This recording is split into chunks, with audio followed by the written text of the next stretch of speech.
तो आज की क्लास का जो हमारा टॉपिक होगा ना, वो बहुत ही इंपॉर्टेंट टॉपिक है।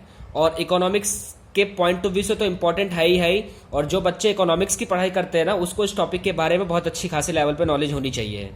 तो आज का हमारा टॉपिक है, आप इस टॉपिक को बहुत अच्छे से जानते हो, इसके बारे में आपको बहुत बहुत बार आपने सुना भी होगा। टॉपिक है हमारा ग्रॉस डोमेस्टिक प्रोडक्ट, यानी हम इसको जीडीपी भी बोलते हैं। ठीक है, आपने न्यूज में बहुत बार इस वर्ड के बारे में सुना भी होगा। और जैसा कि आपको पता है कि आउटब्रेक ऑफ कोविड-19 की वजह से यह अनुमान लगाया जा रहा है कि हमारी जीडीपी 1.9 तक भी आ सकती है इस साल के अंदर अंदर एंड तक में। तो समझते हैं कि आखिर ये जीडीपी होता क्या चीज है और ये जीडीपी कहता क्या है, इसके बढ़ने घटने से क्या फायदा होने वाला है और किस तरह ये किसी भी कंट्री का एक डेवलपमेंट इंडेक्स के तौर पे इसे जाना जा सकता है। तो जीडीपी जितना आसान वर्ड ये आपको दिखाई दे रहा है ना, इतना आसान वर्ड है नहीं है ये। इसको हम शुरू से लेके एंड तक हम इसको डीपली स्टडी करेंगे अच्छे से कि जीडीपी है क्या चीज।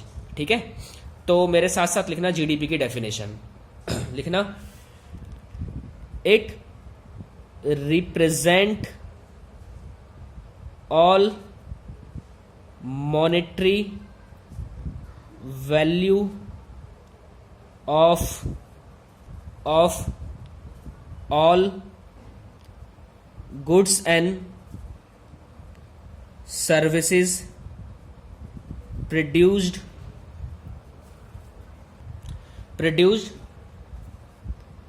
within a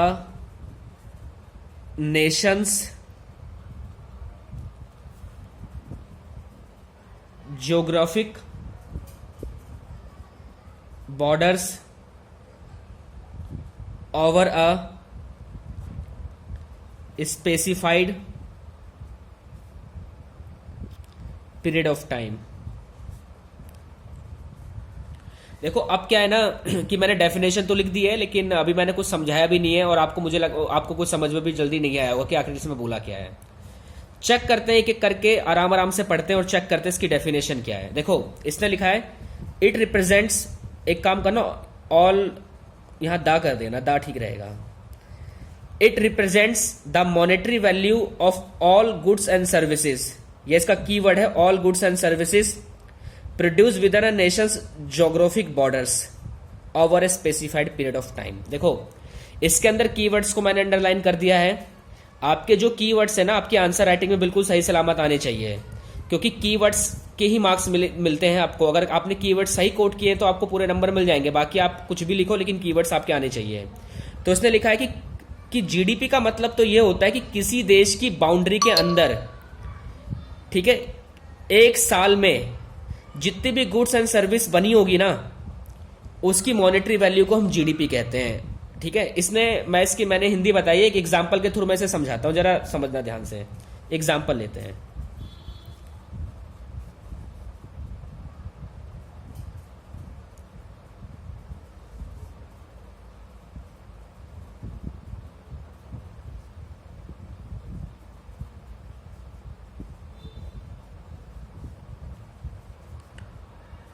तो मैंने मैप बनाया है, वो थोड़ा टेढ़ा मेढ़ा हो गया है, लेकिन आपको बस समझाने के लिए मैंने बताया सिर्फ मैप।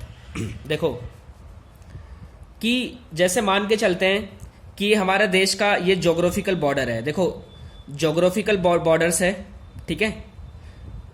इस बाउंड्री के अंदर ये जो भी हमारा देश है, इस बाउंड्री के अंदर एक साल में जितने भी गुड्स एंड सर्विसेज का प्रोडक्शन होगा, सपोज करो कि मान लो इस देश में सिर्फ 2 ही लोग रहते हैं, मान के चलते हैं एक आदमी ए है, दूसरा आदमी बी है। ए ने क्या किया है, पूरे साल 50 कार बनाई है, बी ने क्या किया है, पूरे साल 50 कार बनाई है।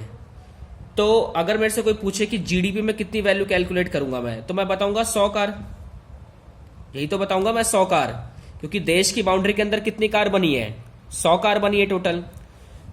तो देखो अब यहां पर 2 कॉन्सेप्ट और समझो। यहां पर देखो इसने बोला है कि जितनी भी वैल्यू बनी होगी ना, उसकी monetary value of all goods and services produced with in a Nations geographical border, किसी देश की एक ज्योग्राफिकल यानी घरेलू सीमा के अंदर जितनी भी वस्तुएं और सेवाएं बनी होगी उनका मौद्रिक मूल्य होना चाहिए। अब देखो वो वस्तुएं और सेवाएं कौन बना रहा है मुझे इससे मतलब नहीं है, बस मुझे इतना पता है कि भाई देश के अंदर बनना चाहिए, बस वो कैसे भी करके। अगर वो चीज देश के अंदर बन रही है, देश की ज्योग्राफिकल बाउंड्रीज के अंदर बन रही है, तो भाई उसको जीडीपी में लेंगे। अगर वो देश के अंदर नहीं बन रही है तो उसको जीडीपी के अंदर में नहीं लेंगे, सिंपल सी बात है। यानी ये रहा मेरा देश की बाउंड्री, जिसे हम ज्योग्राफिक बाउंड्री कहते हैं। अगर इस बाउंड्री के अंदर कोई भी चीज बने, चाहे वो कोई भी बनाए, वो इंडियंस भी हो सकते हैं और वो फॉरेनर्स भी हो सकते हैं, कोई भी हो सकते हैं, तो उसको हम जीडीपी में हम लेंगे। ठीक है, एक एग्जांपल और देखते हैं इसका, एक एग्जांपल और लेते हैं, ध्यान से समझो,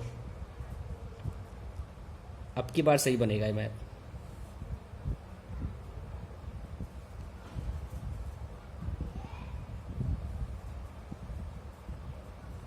ठीक है, तो समझते हैं। यहां पर मान लो कि इस देश में टोटल 4 कंपनी है।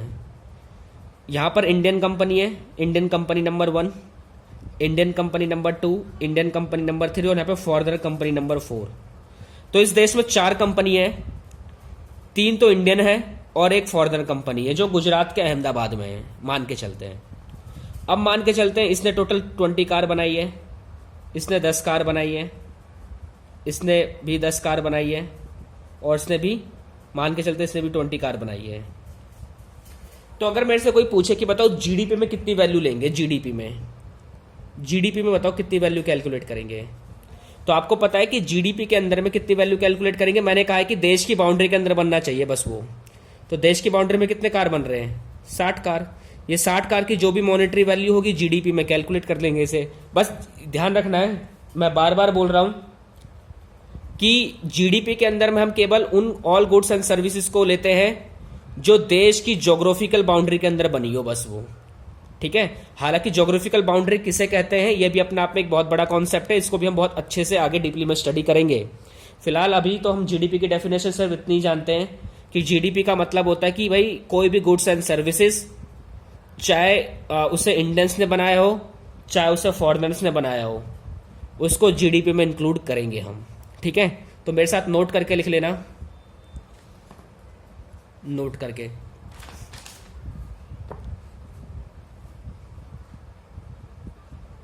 If a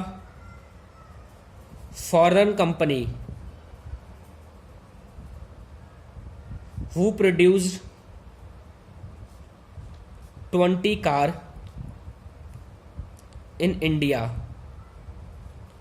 then 20 car will be included in the GDP। ठीक है, तो मैंने बता दिया कि जीडी, देखो आपको ना बहुत अच्छे से पता होना चाहिए कि जीडीपी में और नेशनल इनकम में डिफरेंस क्या होता है। ठीक है, तो देखो पता है जीडीपी और नेशनल इनकम में जो डिफरेंशिएट होता है ना, 12वीं क्लास में ना बच्चों को बहुत घुमा देता है। जैसे सपोज करो वो कई बार क्वेश्चंस पूछ देता है, अच्छा बताओ मान लो कि कोई कंपनी है, जैसे इस बार प्री बोर्ड में क्वेश्चन था, वो अहमदाबाद में सिचुएटेड है और उसने 20 टोटल यूनिट्स का मैन्युफैक्चरिंग की है और उसमें से 10 यूनिट्स उसे अपनी कंट्री में भेज दे, तो बताओ जीडीपी में हम कितनी वैल्यू कैलकुलेट करेंगे। तो भाई जीडीपी में तो हम 20 ही वैल्यू कैलकुलेट करेंगे जितनी यूनिट उसने बनाई है। अब वो कितनी एक्सपोर्ट इंपोर्ट कर रहा है मुझे उससे मतलब नहीं है, मुझे तो भाई देश के अंदर कितना बन रहा है मुझे उससे पता होना चाहिए। ठीक है, तो आई होप, मुझे लगता है कि आपको समझ में आ गया होगा कि जीडीपी है क्या चीज बेसिकली में। तो मैंने लिखा कि इफ अ फॉरेन कंपनी वो produce 20 car in India then 20 car will be included in the GDP. अब सपोज करो उसमें से 10 कार वो बाहर बेच दे, तो मुझे उससे मतलब नहीं है भाई, 10 कार बेच दे बाहर, वो उससे फर्क नहीं पड़ेगा मुझे तो मेरे देश के अंदर कितना कार बना है, देश की बाउंड्री में, ज्योग्राफी की बाउंड्री में कितना कार बना है, मुझे उससे मतलब है। ठीक है, तो मुझे लगता है आपको ये समझ में आ गया होगा कि जीडीपी की डेफिनेशन है क्या। तो मैं आपके सामने ना एक एग्जांपल और लेता हूं ताकि आपको और अच्छे से क्लियर हो जाए। ध्यान से देखो, मान लो ये दोनों एक ही देश है, बस ईयर के डिफरेंस है। ये ईयर 2017 की बात कर रहा है और ये ईयर 2019 की बात कर रहा है। अब मान लो कि दोनों कंट्री में डिफरेंस क्या है कि 2017 में इस कंट्री में 20 कार की मैन्युफैक्चरिंग हुई है और 2019 में इसी कंट्री में 250 कार की मैन्युफैक्चरिंग हुई है। तो अगर मैं पूछूं आपसे, अच्छा बताओ कि 2017 में इसकी जीडीपी कितनी होगी, आप बोलोगे सर 20 कार, क्योंकि 20 कार इसकी देश की बाउंड्री के अंदर बन रही है। मैं बोलूंगा 2019 में बताओ इसकी जीडीपी में हम कितनी कार कैलकुलेट करेंगे, आप बताओगे सर 50 कार कैलकुलेट होना चाहिए क्योंकि देश की बाउंड्री में तो 50 कार बन रही है। और मैं आपसे पूछता हूं अच्छा दोनों में क्या डिफरेंस है, आप बोलोगे सर यहाँ कार ज्यादा बनी है। अच्छा, तो इसका मतलब तो ये हुआ ना कि यहाँ अगर कार ज्यादा बनी है तो यहाँ पर इसका मतलब क्या हुआ कि एम्प्लॉयमेंट ज्यादा मिला होगा लोगों को, फिर तो है ना, एम्प्लॉयमेंट इधर बढ़ा होगा। अगर एम्प्लॉयमेंट बढ़ता है तो आपको पता है इनकम बढ़ती है साथ साथ में, और इनकम बढ़ती है तो साथ साथ में क्या होता है, लोगों का लिविंग ऑफ स्टैंडर्ड भी बढ़ता है, लिविंग स्टैंडर्ड भी बढ़ता है लोगों का। ठीक है, तो देखो जीडीपी का बढ़ना ना बहुत सारी चीजें ना उस कंट्री के बारे में बता देता है। हम इसलिए क्या करते हैं, किसी भी कंट्री को ना डेवलपमेंट इंडेक्स के तौर पे उसका जीडीपी कैलकुलेट करते हैं। ठीक है, तो नोट करके लिख लेना एक और point, GDP is also known as development index of a country. ठीक है, अब आपको थोड़ा जीडीपी से मैं रिलेटेड आपको कुछ डेटा बता देता हूं। देखो पता है इस पूरी दुनिया में प्रेजेंट टाइम में जो नंबर 1 पे कोई कंट्री है ना जिसकी जीडीपी सबसे आगे है वो यूएसए है, उसकी 33% है ग्रोथ रेट, उसकी स्पीड ऐसे है। नंबर 2 पे शायद आपका जापान है 28%, और ऐसे ऐसे करते करते इंडिया नंबर 7 पे आता है जिसकी जीडीपी कितनी है 5.1%।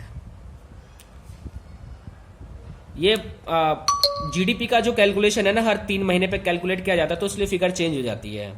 तो ये जो मैंने डेटा लिया वो मैंने एग्जैक्ट डेटा नहीं लिया है क्योंकि अभी जीडीपी की प्रेजेंट फिगर आई नहीं है, ये प्रीवियस डेटा मैंने लिया, बस मैंने एक आपको कंपेयर करने का तरीका बताया। देखो अब आप कंपेयर कर सकते हो इंडिया और अमेरिका में जीडीपी के मामले में कि उनके यहाँ में कैसे डेवलपमेंट हो रहा है और हमारे यहाँ पर रेट क्या है डेवलपमेंट का। तो बेसिकली यही जीडीपी से हम क्या करते हैं, अपने डेवलपमेंट इंडेक्स का हम पता लगाते हैं किसी भी कंट्री के बारे में। तो आई होप, मुझे लगता है आपको जीडीपी के बारे में इतना समझ में आ गया होगा कि जीडीपी है क्या चीज़। ठीक है।